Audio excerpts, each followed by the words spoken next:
Hi there, everyone, and welcome to this latest episode of What Makes This Plane Great. I'm having an absolute blast researching and talking about all these different World War II aircraft, and today's episode is certainly no exception. I'm going to talk about a plane that, like the Corsair and Tempest, it's in my list of favourite fighters of World War II. It's the legendary Focke Wulf Fw 190. So what makes this plane great? Well, the first thing I think of in terms of the FW190 being great was the immediate impact it had when it was introduced in August 1941.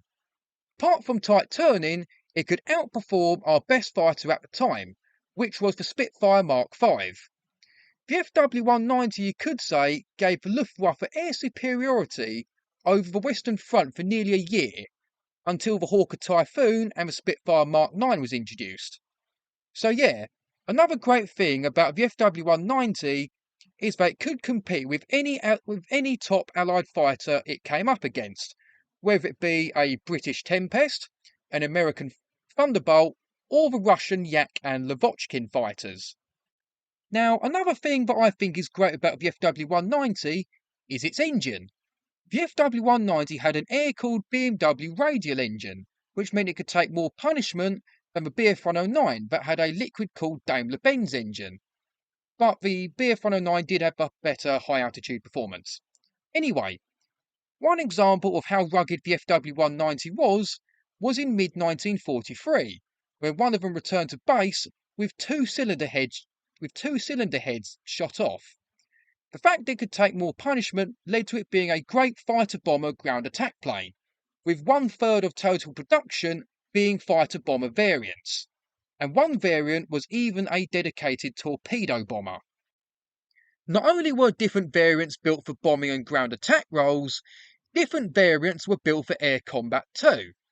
One variant was the Sturmbacher, which was a heavy armoured but slow manoeuvring bomber interceptor that was built for taking out the American heavy bombers.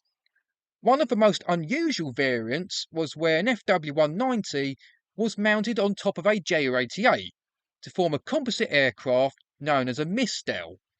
The pilot flew an FW190 carrying a Ju-88 filled with explosives, so the Ju-88 was like a flying bomb. The FW190 would approach to within a few kilometres of its target, aim the Ju-88 and release his 190 while the Ju-88 flew to its target. Another great thing about the FW190 was the whole development of it really. As great as the FW190A models were, they still needed better performance at higher altitudes. This led to the FW190D, or the Dora variant. Instead of having an air-cooled BMW radial, the Dora variants had a liquid-cooled Junkers Jumo 213, which was a liquid-cooled inverted V12 that the Ju-88s used. The Dora model was longer than the A models and could fly about 20 miles an hour faster. It was a faster gunnery platform with great climb and dive characteristics, and it proved to be a strong opponent for the late Spitfires and Mustangs. An even more developed variant was the even longer TA-152, which could fly at speeds at over 470 miles an hour and could climb to nearly 49,000 feet. But luckily for us, it came too late in the war to make a real proper impact. Before I go, I suppose I can't talk about the FW190 without talking about the Messerschmitt Bf109.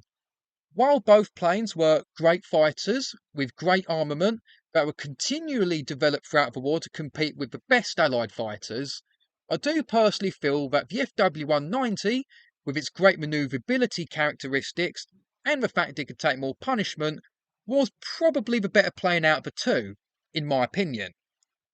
So that's it for this episode of What Makes This Plane Great. I also do CD reviews as well on this channel, so please check them out. Please like and subscribe, and please check out the two videos at the end screen. Cheers.